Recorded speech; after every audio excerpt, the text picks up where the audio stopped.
This is a treat for me. Welcome to Sami Says. This is Almas Jamil Sami. I don't often get a chance to spend much time with both of these guys at one time. These are two of my partners in crime from the old days. I used to be a part of a show called the Umoja Circle, and we're gonna talk about what that means. Exactly. But this is Keith Smokey Johnson and Derrick Williams, how you doing? Who are now still bringing that show to all of San Antonio and everywhere, really. And I get a chance to talk briefly about, what you guys are still doing, what the show means. How do we get there how do we get to where you guys are wanting to go? Well, I guess I can start off. The show came as an idea to me back in 1995. But prior to that, I've always had a desire for our voice. I've seen black sort of talk shows or talk shows, but they never really addressed the issues that were very important to me that reflected our community.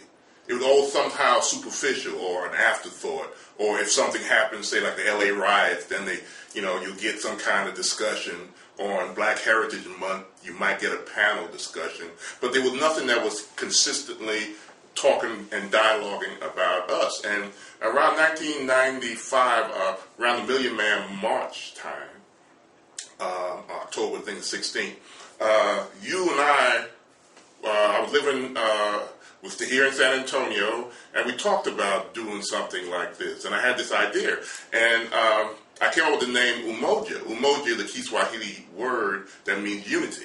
And I had this vision of a bunch of elders around the fire in this village, and they're talking about the things that are concerning that village. And I always see in the wisdom of the elder, and this dialoguing, and their children and people in the village just sitting there listening to them. And getting insight into discussions, and if they had an issue with their education or they had an issue with they listen to these elders discuss it, and that was the premise of that. Let me say this real quick, just so the young people watching can understand the significance of this. This grew out of a conversation that you and I had, because we would always have these tremendous discussions. And one day I said, man, we need to get this stuff on tape. Yeah, that's always been his key statement. We got to get this on tape. And let's capture this up, man. And what? And you heard that, you listened, and you said, "Well, you know what? I was just talking. I'm just running my mouth. We were just saying, and you actually took the language and did something powerful with it. That is the essence of dialogue. You see, the purpose of dialogue is to come up with these nuggets of ideas. If you keep your ideas to yourself, then that's not going to do the world any good. We must bring it out into the world. So how long has the show been going on? Oh, well, we're in 2011, so that's almost 16 years. In fact, November of this year will be 16 years. Now, Derrick, you came on later. Yeah, I joined you in. About 2000? Yeah. So we've been together like 11 years. Yeah. And we kind of met, We are very spiritual, and you and I have had this conversation, and you and Derrick, we've had this spiritual concept, and we always believe that like energies, we all give off energies, we believe, and it draws and connects like energies, and that's how I think we have all come together. Somehow we were aware of that process. Some people have all different definitions, right, Derrick? Yeah. But it was amazing. I was coming off from work, late one night, and I was going to Walmart. And I was walking like late at night, like 1 o'clock in the morning. 24. I got off a late shift. That's what we're doing shit. Yeah, time we're doing shopping. And then I was walking down the park, toward the entrance, and I hey, Smoke. Yeah. All right, and I look, and there was Derrick. Yeah. And who would have thought 11 years later we'd be, doing things like what we've done and the kind of work that we've accomplished from that. If I just said hi and kept on going, who knows what the future would have. Derrick, is that what you had in mind when you saw him? What was... Hey, I hadn't seen him in a while. It's been years. Last time I saw him was at a club. Yeah. Raz. Yeah, exactly. And that was in the early 90s, many years ago. So this was the first thing. And I didn't know him that well, but we knew each other from that. But for some reason, something made us start talking. And you know, you always have those spiritual moments. And I've had a few now, I recognize it, where you don't remember what was said, but you know something profound. We sat there in that parking lot and we talked. Yes. How it started, Yes.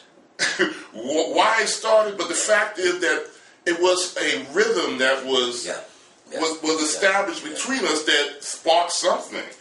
You know, maybe you could remember certain aspects of you had the same. No, I remember the length of time that we we spoke. You know, that as a matter of fact, time seemed to be suspended. For Exactly. a while. You know, it was like seeing a friend that you hadn't seen in a while, and I guess the reason why we talked as long as we talked is because whatever force was at work, it had to bring us to a certain point of agreement to get together.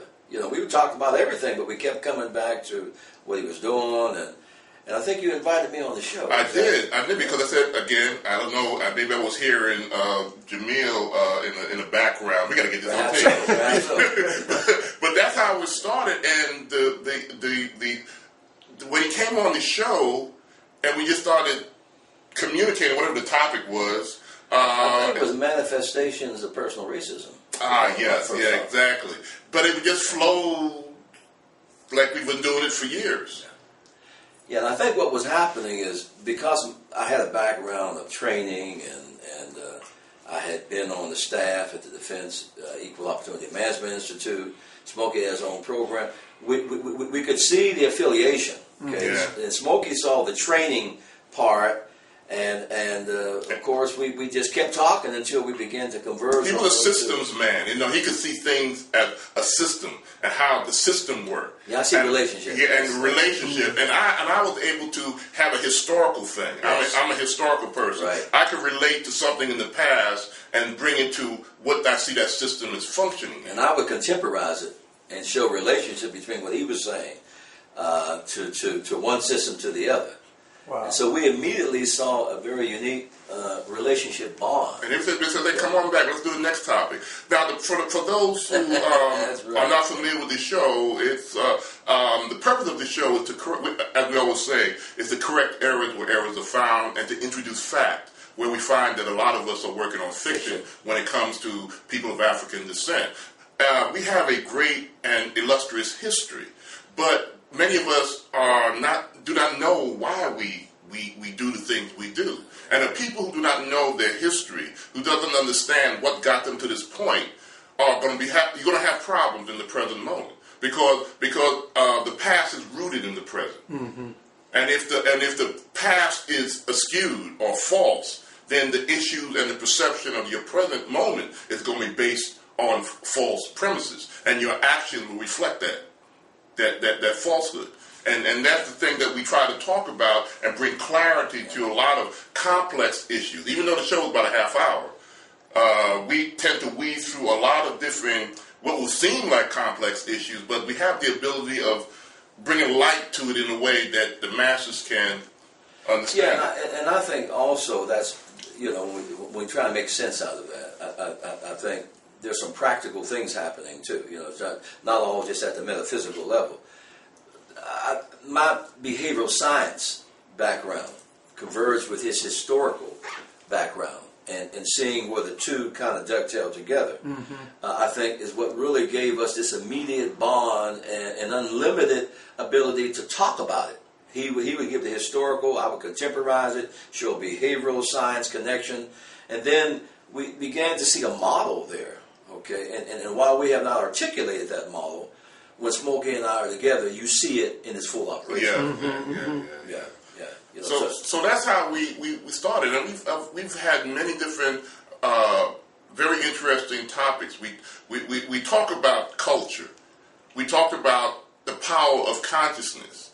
Why we do the things we do as a people. There is a pattern there. There is a history there. And if you do not understand that history and connect it to the things and the problems that you see now, you will never, if you go to a doctor and the doctor just starts working on you without getting a medical history, or you go to a banker and the banker start giving you money without a financial history. It doesn't work that way in real life, but yet we are supposed to interact as human beings and groups of human beings with particular interests without understanding our own particular history or going on the knowledge of another group's history.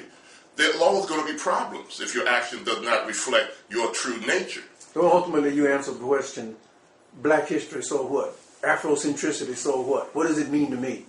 Why do I need that stuff? What? So you answered that question. Yes, absolutely. Absolutely. I might take my background is organizational effectiveness, okay? And so I would go out into organizations and do, staff assist visits. In other words, to help people diagnose what the problems were. And what might be a good quick example is I had a case situation where there was a young brother from Brooklyn, New York, and he was in the military. He was young, and he didn't go directly to school. He didn't have any training. He was waiting for a school slot to open up. And his boss had given him a negative evaluation. He had come to me. And when he came to me, he said, hey, I haven't done anything. And so I went to interview the boss and find out, why did you give the man the negative evaluation? He basically said he didn't like his attitude. And it's very hard to define attitude. Exactly. But to make it short of the story, this young man had been given a job to empty the garbage cans.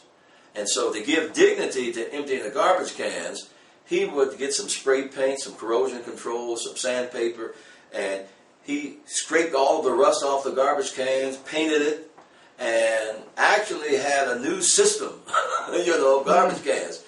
But what he did was when he came into the room to get the garbage can, he had this little swagger. And he would get it and kind of diddy bop, what we call diddy bopping, out. And this annoyed this white supervisor. And so when I did the investigation, so to speak, my conclusions were actually the young man should have been complimented for showing initiative and taking a job that nobody wanted and showing, taking it to the next level. Showing incentive. He painted it. He wasn't asked to paint it. He did corrosion control. He wasn't asked to do corrosion control. Okay? But because of the historical relationship between this white man and this black young kid, he chose to key in on a characteristic, a behavioral characteristic that comes out of being cool in the neighborhood. Before you survive, you got to be cool. Right. And also to hide away some of the shame he had for the job. And so I rendered my verdict and said basically the man did an outstanding job. He improved on emptying the garbage. You should have given him all 9s on his performance report rather than devaluing him because you didn't understand a behavioral characteristic that came out of a time of being belittled, enslavement, and trying to fight off the effects of that, like the dozens, learning how to toughen yourself up. Yeah, that one-upmanship. The one-upmanship. So Smokey might give the historical aspect, and then I would show in a contemporary sense how that plays out in the workplace even today. Wow. And like for example, he just brought the aspect of being cool, and he would bring up that systems thing. He would bring it contemporary. Yes. And I would talk about that comes from our history as being enslaved. Right. When you are in the slave quarters as a husband, and you ever heard of prima norte? Prima norte is called first night, and it was a tradition that came from the medieval times of Europe, where the lord of the land had the right to bed down whoever was on his land, the serfs on the land. Bed down? Bed down. On the honeymoon night, he had first night. So he had sex? Prima norte, exactly. That's what it was termed. They kind of sweetened it up, but that was the thing. And that tradition was brought over here into the slave enslavement, where the plantation owners who tried to be the lord of the land, like it was in Europe, they didn't have royalty there, but they were the new royalty in this country, would have the right of first night. Now, let me make sure we understand this. I'm a slave. And your husband, I'm enslaved on a plantation. I meet a sister on the plantation I fall in love with, want to marry. I have to get permission from this man in the first place. Exactly. Once I get permission from him, he says, fine, you can have her, but the first night she's going to be with me. Prima norte. And prima norte. Prima first, Latin for first night. Prima, Latin. And then after that, she's yours. Yeah. So you get married, and that first night, you have to wait until this guy finishes. That's one aspect of what you have to do to keep your cool. Your wife. Now, could you say anything as the man? Nothing you could say. What did you have to do? You had to be cool. You had to keep it cool. Now, you add that to all the other things that an enslaved man. What makes a man in this culture is his ability to accomplish things. That's the language of a man.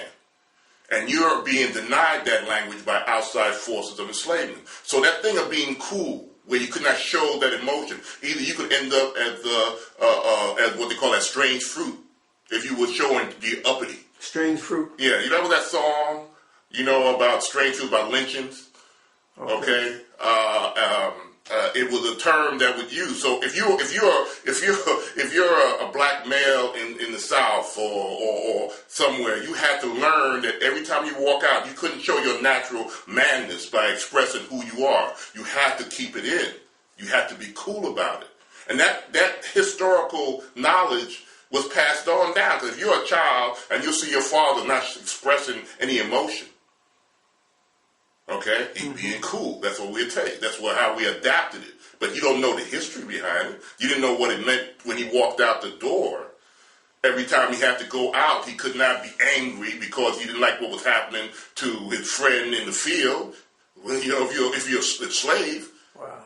When you're walking down the street, you got walking down the street in any southern city, you had to walk to the side when any white person comes. Mm-hmm. Even you could be a college graduate in a northern school or a black university in the 1890s or early 1900s. You still had to take your hat off and walk out the way.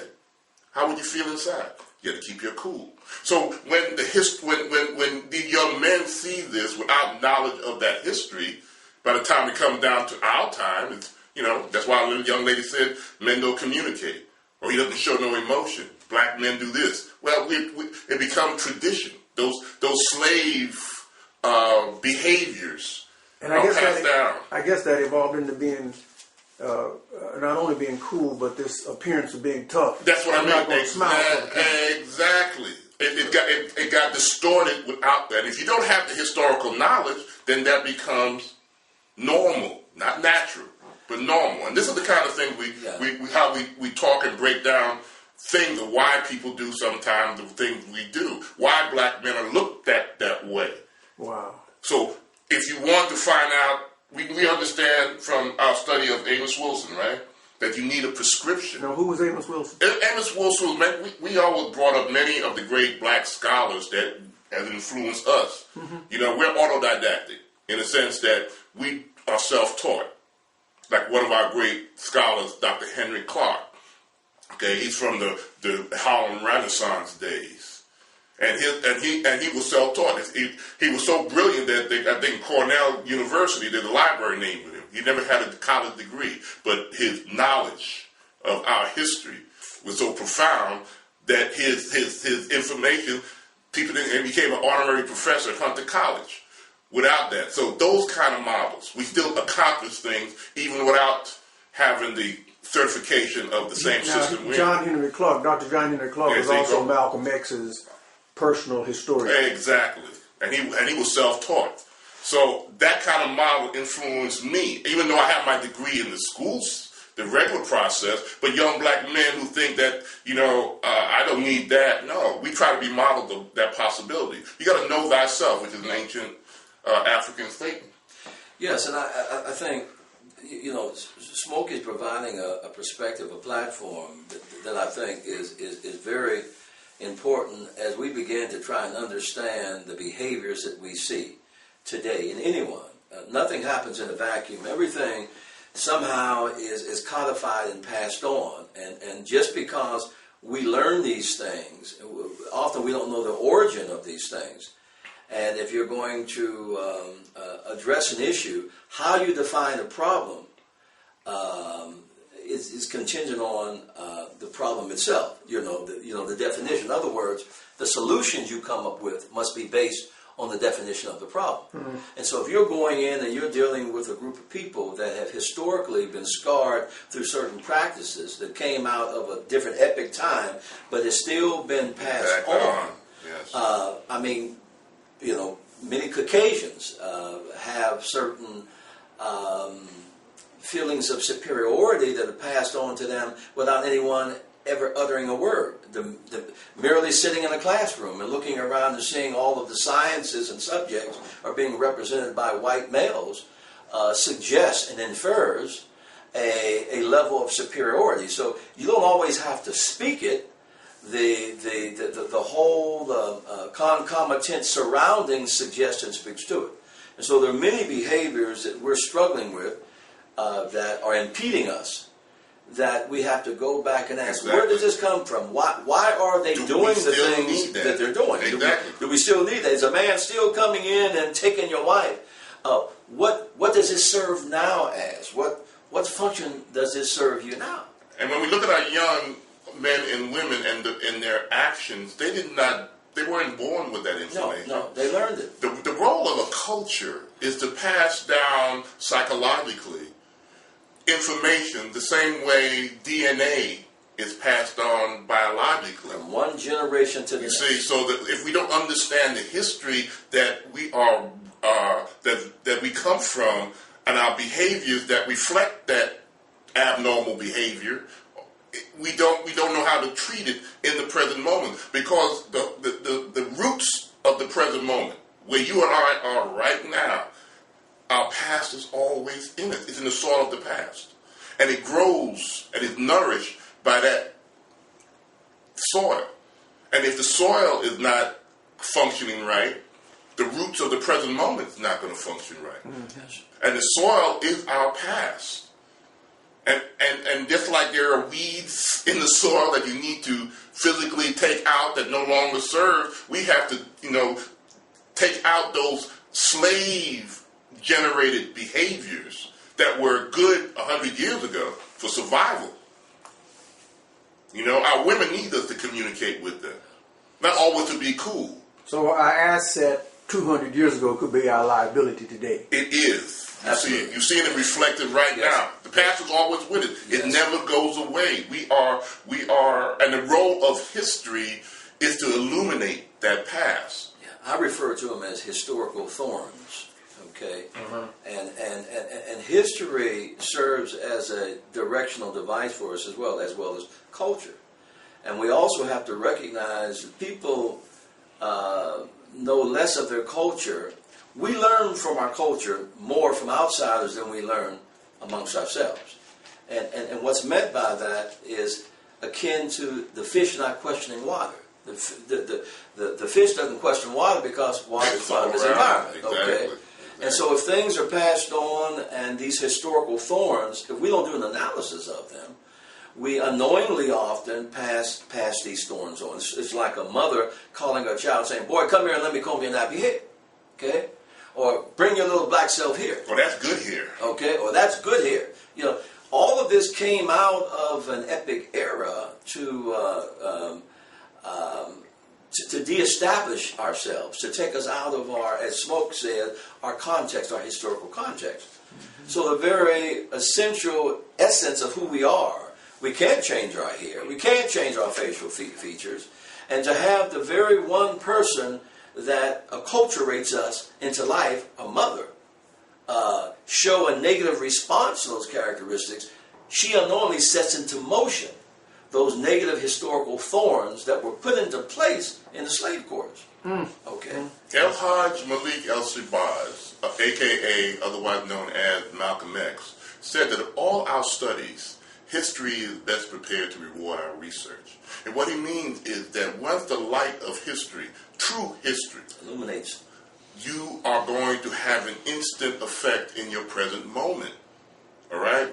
You can study math, but unless you need a math problem come up in your life, it's good knowledge. But history illuminates and perpetuates how you perceive who you are. it affects you immediately. If you know that your history doesn't end on the shores of Virginia as a slave, or begins, I should say, at the shores of Virginia as a slave, that it goes back for thousands, maybe even millions of years as people of African descent, and the multiple cultures and the great civilization that gave birth to many civilizations, you're going to look at yourself totally different than if you look at yourself as strictly a person. Many of us look at ourselves as ghetto dwellers, right? Mm-hmm. And we get that from, and before that we were slaves. All right, then we were Negroes and colors. But Henry Clark had taught me, he taught me that the name that a people give themselves, there must be a historical landmass. By the way, you skipped one. What's that? We were niggers first. Yeah, I try to stay away from that word, but you're absolutely right. Yeah. But it shows the process. It shows the process. We were niggers, and we're still struggling with that word today. That's another topic that we try to talk about. But the land that a people, the name that a people call themselves, if you're Chinese, you can find on the world map, with the world map here, a map of the globe, you can find that landmass called China. Or if you need European or wherever, show me where you see niggerland on the world of human history. Where do you see colored land? Okay, yet we are identifying ourselves historically with those names given to us by another group to mean who we are, and the psychological trauma, consciously or unconsciously, affects us. Because many of us run away from that definition because we got the definition we were given, but we don't have anything else to hold on to because we don't know our true history. Mm-hmm. You see, if you know that history, then like anybody could say, that's not me. You can say all you want to me about what you think I am, all right, based on the previous 200 years of somebody else's definition, and I laugh at you because I know myself. I know that history. So how the world approaches me and how I let the world approach me is based on my historical knowledge. And that's the psychological healing that Brother Williams here is talking about. History heals us. Now, Brother Williams, what is a contemporary example of what he just said? I mean, you know, we're talking about how, you know, I keep coming back to this notion, being African-centered, so what? Yet, I hear that if you are African-centered, it will affect the way you live your life. It'll affect the way life comes at you, as Brother Smokey said. You got to define what African-centered is to us first. Yes, well, certainly. And you'll get all sorts of definitions. To be able to have a reference point that encompasses your Africanness. I used an example earlier about a mother calling a child and saying, "Come here, boy, let me comb this nappy hair," perhaps using some other negative historical expression. But when you do that, you not only set into motion the negative programming, but you are not relating to that child on an African-centered basis. To relate to that child on an African-centered basis would be, first of all, to praise that child's characteristics for its individual Africanness, whether or not you call it a curl, a kink, or blackness, or certain physiological or morphological constructions on the face. We literally define the world from a European perspective in all of its kaleidoscope features, whether or not it's white is right, the characteristics of a narrow nose over straight hair, the arts, the sciences, everything has literally been turned upside down. Even that which is false has been made to appear true, and that which is true has been made to appear false. So an African-centeredness is the opposite balance of all of those negative perceptions about the world, the universe. There is another, the original. And if you don't make that a part of your definition of life, if you were to do a walk through Smokey's house, someone would come in here and ask, why do you have all those black pictures on the wall? But you would never ask or never make that comment in a white home. Or an Asian home that reflects the Asian. You would never say, what are all these Chinese features up on the wall? What are all these European? You would accept that as the norm. So an African-centeredness gives you an individual, not only an individual, but all groups, a balancing opposite perspective that was the original perspective. Remember, everything emanated from Africa. We all that you see, if you want to go back and study ancient African history, you want to look at the Greeks, you want to look at the Romans, what they had, they got from. But they had to turn it upside down and reverse it in order to have the controlling establishment that we see today. When Maulana Karenga speaks, he talks about needing a theoretical... Maulana Karenga he is the father of Kwanzaa. Okay. When he speaks, he talks about the need to have a black and African perspective. Literally, in all analysis, you have the Marxist philosophy, you have the European philosophies. You don't see any African perspective whatsoever. We don't have a paradigm. We don't have the paradigm. Everything is measured from a European perspective. So when we look at ourselves, okay, it's like me trying to look at myself from where you're at, okay? And the only way I can get a perspective from where you're at is by asking you, what do I look like? That's okay? right. That's right. All right? I'm not centered in myself. I can't say, hey, I feel this, or this is what I see from this perspective, or I see things here. I'm centered in me when I do that. But when I'm talking about myself, I'm talking about through Mr. Almas. Well, what am I wearing? Right? What's my facial feature look like? Do you think that I am a good person? I'm getting everything from you, and that's how we were taught. When you give somebody else's history, don't you think I'm going to function kind of strangely if I'm only getting your perspective? So in the words of George Bush, you become the decider when you're an African-centered person. Of my own experience. Exactly. And that's all that means. That's big, too. That's right, yes. And that's human. You are centered. And any physicist will tell you, if you have an infinite universe, every point in that universe is centered in the universe. That's right. Everything. All right? Wow. Yeah. And if we are part of this universe and our whole philosophy is based on somebody else's point of view, are we seeing the world in a natural state, psychologically, as a people? Why do you think we're confused? If everything that we define ourselves is based on the founding fathers, or is based on somebody who did a study on us who is not of us. So that's what we're educated when we go to a Notre Dame. Prior to Black history, courses being established only in the last, 30 years, 40 years? And that's the root of why we are ashamed of who we are. That's true.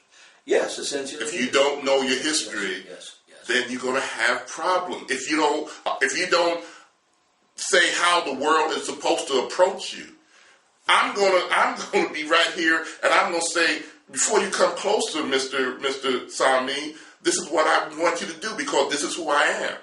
I might be allergic to that perfume or whatever you're wearing, young lady. If I don't know myself, hey, come on in. Then I'm wondering why I'm breaking out in hives. You see, you have to be centered in self. It's not a bad thing. There's a difference between being selfish and selfless about who you are. And these are the kind of topics we talk about. And this is how passionately we talk in our shows, because this is what is missing. We are proud of who we are. Why should we be... how many times have you had the discussion with another brother or sister out there in the world, and when we're talking about black things, when another person or another culture comes walking by, they start whispering. The conversation dims down, and they start whispering. You know what I mean? Yeah, what causes that? It's all amazing. It's all amazing. Malcolm talks about my context is my text. If I were going to attempt to define democracy, I must define democracy as a black man in America today from my perspective. The rigid definition of democracy has no application until you apply it to the individual attempting to utilize that for their liberation. And so your definition of democracy is from your perspective. To ask me how do you define democracy, I must define it as a black man in America with the daily experiences as a black man in America.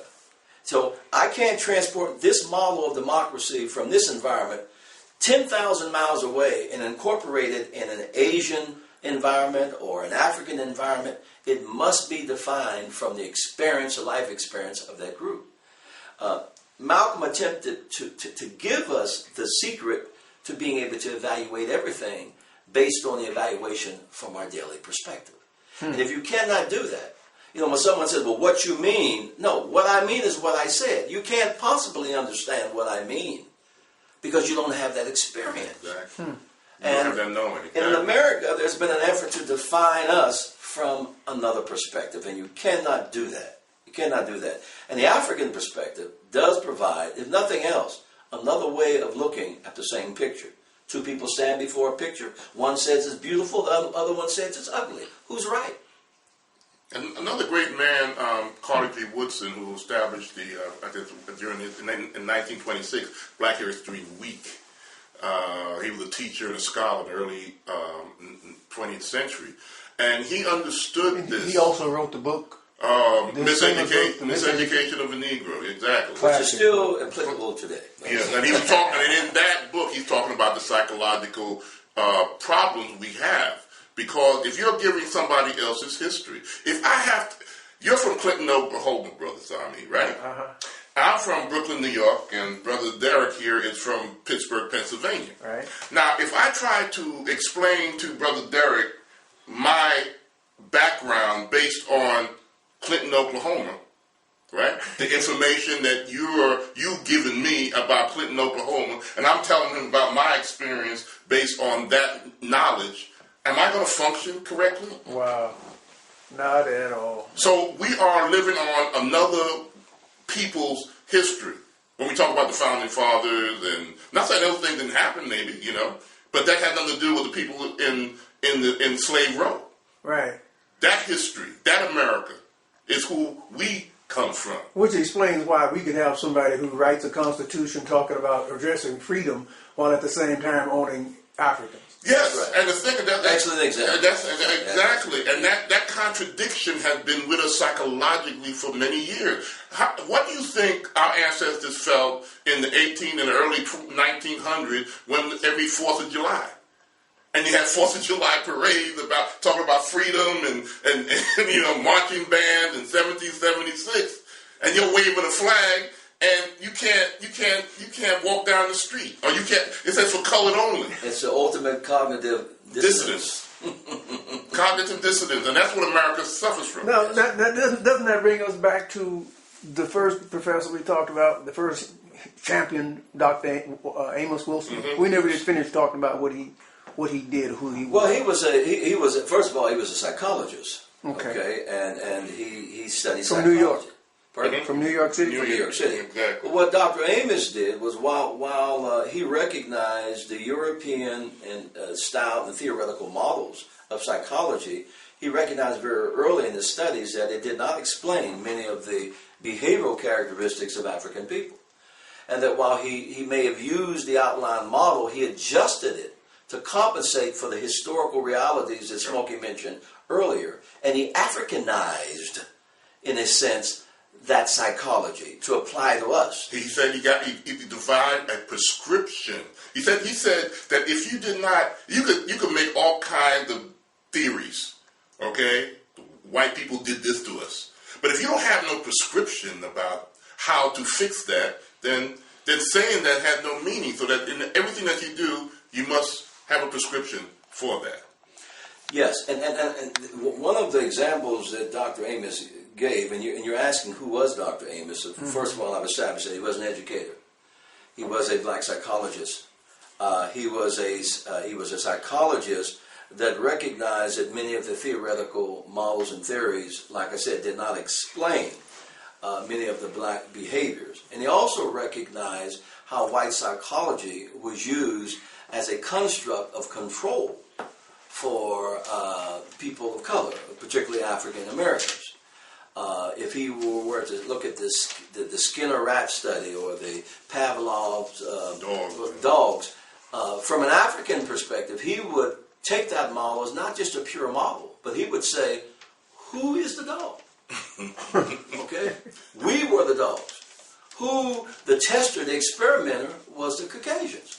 And so he was able to look at models that were designed for the purpose of explaining human behavior and to replace the model applicants in their proper perspective and get us to not just grab a European model to explain our behavioral characteristics, but realize that there's some interconnecting thing that's different in our model than it is in theirs. Slavery, okay? Control.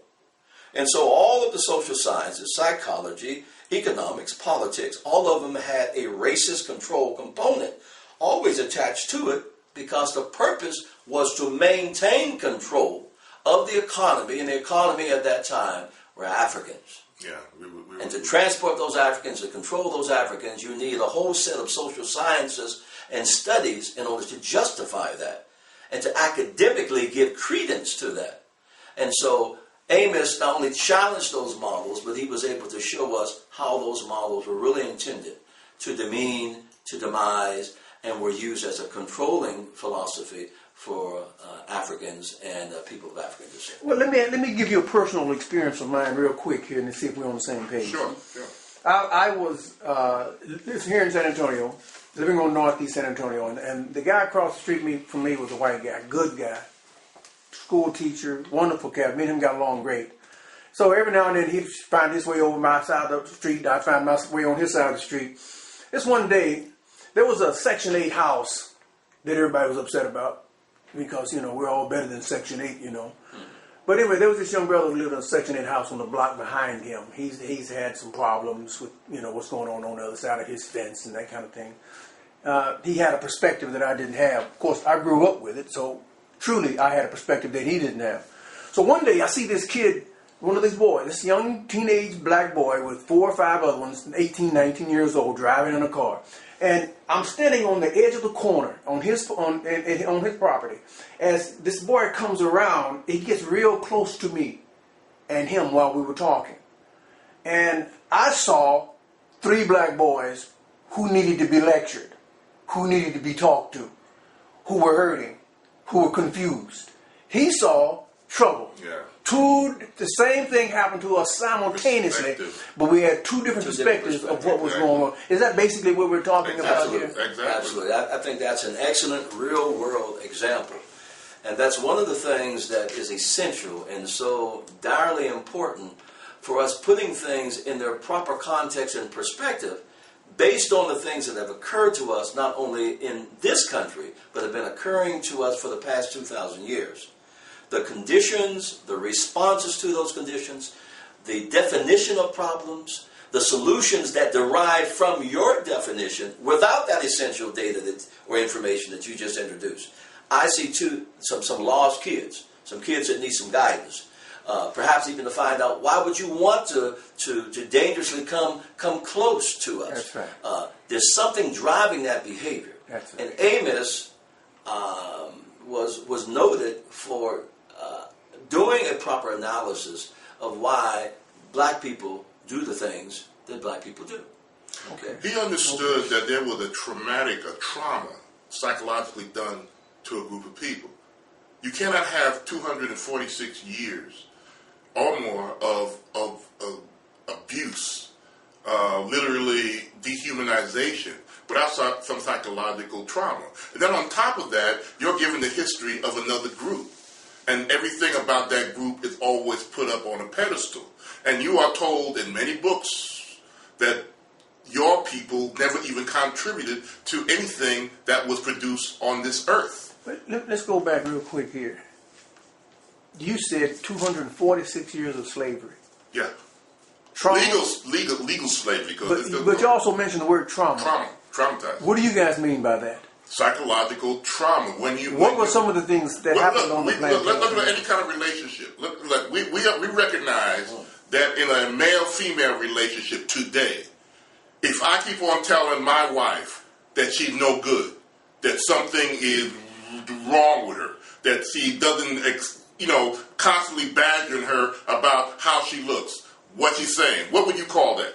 Psychological trauma. Psychological abuse, yeah. Psychological abuse. Now, if you have a society that's constantly saying to us as people of African descent that we look at Uncle Tom's Cabin, reading the books, all right? Tom Sawyer, all right? Those high literature.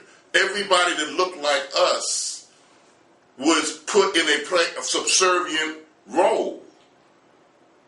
No different than me as a husband telling my wife that she's ugly. She doesn't look good. She doesn't do this. She's stupid. She's dumb. She's not educated. She can't fight. You can't trust them in airplanes. They don't know how to fly. So what did they tell us on the plantation? Addressing this. That what did they tell us? Yeah, it's not so much. It's not only what they told us. People think slavery was just we worked for no money. Yeah, exactly. No, it was psychological trauma. When you're told when to go to the bathroom, when you're given clothes. Yeah, I would like to advance it beyond just psychological trauma, but it was physical. On top of that, but that's physical, psychological. It was bestiality in its ultimate expression in human beings. You're talking about all you have to do is read The Peculiar Institution, which is an excellent source to see what the institution of slavery was really about. It was so unique in its construct that it was called the Peculiar Institution. It was the only time in the history of mankind that we have never seen the full extent of taking a human being and literally reducing them to the state of an animal, of cattle. With the most replete history of slavery, and it's been around for a long time, but it was manumism. I mean, a slave could end up marrying into the family. As a matter of fact, the Catholic passed laws to protect the slaves. That was before our brand. That was before our, yes. I mean, slavery was sort of on a one-to-one basis. You had a war with a country. You took its spoils. It's more like a prisoner of war. We would call it prisoner of war today. It was not in the context of taking a human being out of the context of being a human and inventing the concept of cattle. And how do you treat cattle? Any damn way you please. Okay? The whole process of developing a slave included not only psychological trauma, but physical fear. The cutting of children out of the bellies of mamas, the curing process, the putting them on the Caribbean islands before they ever arrived to the United States because they had to be made into a slave. And that's called seasoning. It was not, like you said, it was not coincidental. There was a process. There's a story about a gentleman called Willie Lynch. All right, around 1712, he came to the shores of the Virginia and talked to the plantation owners. Whether Willie Lynch lived or not, the process that he talked about and how to control the slaves, put the light skin against dark skin.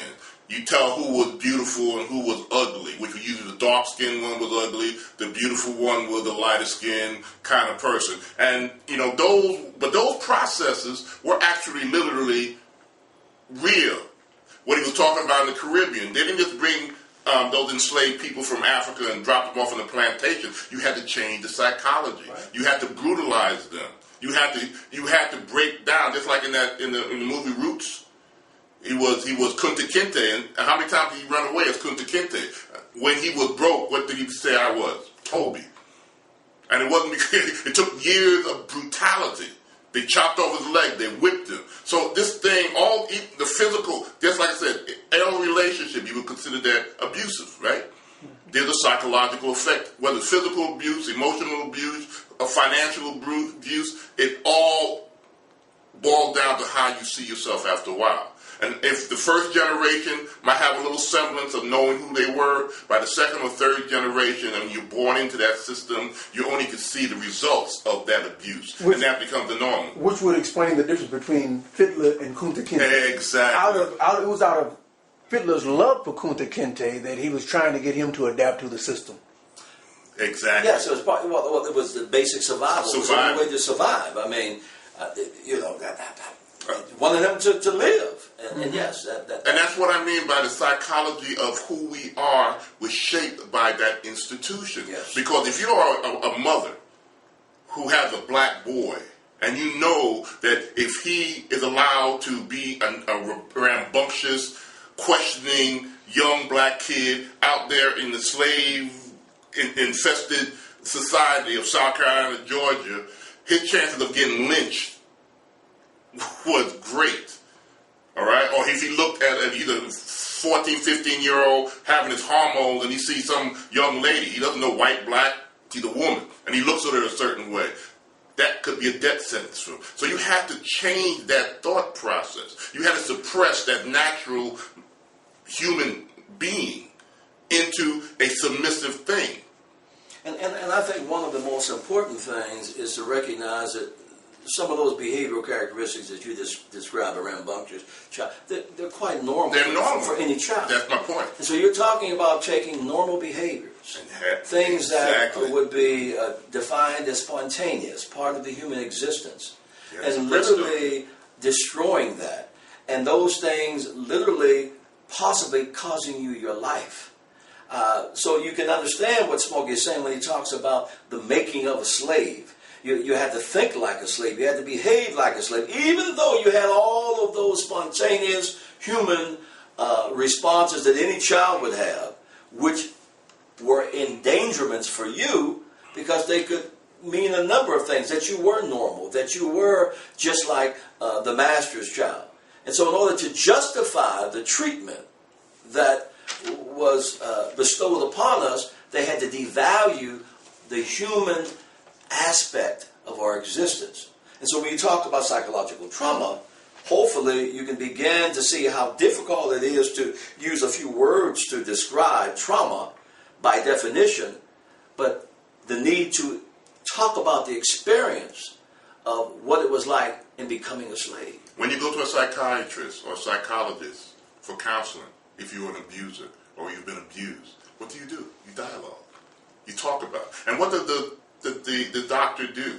Does he go back to, he talks about the present moment, or does he go back into your history, with your personal history, right? He goes into your past and find those moments that might have had those traumatic points, so he can say to the person right here, right now, in the present moment, this is what's happening to you.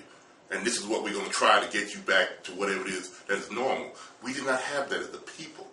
We were traumatized. And of all our studies, that's what Malcolm meant. History is best prepared to reward our research because it is psychological healing. And remember, as much as 75 to 80% of our behavior occurs at the subconscious level. Exactly. It's not at the conscious level. In spite of, I know we go about the day doing things and thinking that we're totally in control of these decisions. But these decisions have been made at an unconscious level. And that's why it's so important to be able to talk about it. And one of the things the Umoja Circle does is it puts topics on the table that the average person may not contemplate or even think about. Well, why did I do that? Why did I call my own child a little nappy-headed son of a whatever? Why did I say, oh, she's beautiful, just look at her bright skin? Why did I say, I wouldn't buy from him? Why? Because a nigga ain't whatever. What causes that behavior and defending that behavior? And Smokey and I, we hope in our program to, while we can't resolve and solve, and that's not necessarily our mandate, but it's to get us to begin the process of being critical thinkers and see that everything is connected. Just like the arm to the wrist to the elbow, nothing happens in a vacuum. And for Africans and people of African descent and black folk and all the terms we have been called, unlike any other group, we must see the uniqueness in our attitude and behavior formation process. And through the Umoja Circle, we hope to somehow make some contribution to that process and being able to boldly take these topics and put them on the table. We're not experts, but we present it from our own life experience and from our own context. Yeah. And a last word before we go, I know I was about to wind down. There are 5 spiritual constructs that make you a true human being. And you have to answer those questions before you can be at peace with yourself. The first question every human being asks is, who am I? Yes. Okay? Why am I here? Yes. Where do I come from? Yes. Where am I going? Yes. And what is my purpose? Thank you, my brother. And if you don't answer those questions as a human being, you'll never be at peace with yourself. Wow. And until we answer those questions historically about who we are as a people, we will never be at peace with ourselves. And it takes a shift of consciousness to change your world. And that's what we do. And that's why we'll continue to do it as long as we can do it. Right, my brother? Yeah. Until, as we always say at the end of our show, Hotep, peace. Hotep. Wow. I'm glad we got a chance to. You know, this is the beauty of being independent, is that we did not plan on doing this Spur of the moment. This was spur of the moment. Let's just get this done. And that's a prescription really for all of our people, is that let's just get it done. When we see an opportunity, thank you. You know, let's just Yes, do it. Yes. A lot of times time won't present it to you in a way that you think it is, and you just always be ready for an opportunity. And I feel so fortunate because I got a chance to talk about a very meaningful part of my life, which was the Umoja Circle. Yes. And just sitting here watching the two of you talk took me way back in time, gave me great joy. And we're still doing it. Oh, my God. You can tell. Yeah, we're still Unbelievable. Thank you both so much. We want to thank you, and also recognizing the nod that has been made to your soul to capture what you can capture and to spread around the world. So we want to thank you, Sami. It was no accident. Absolutely not. Hotep. Hotep. Bye-bye.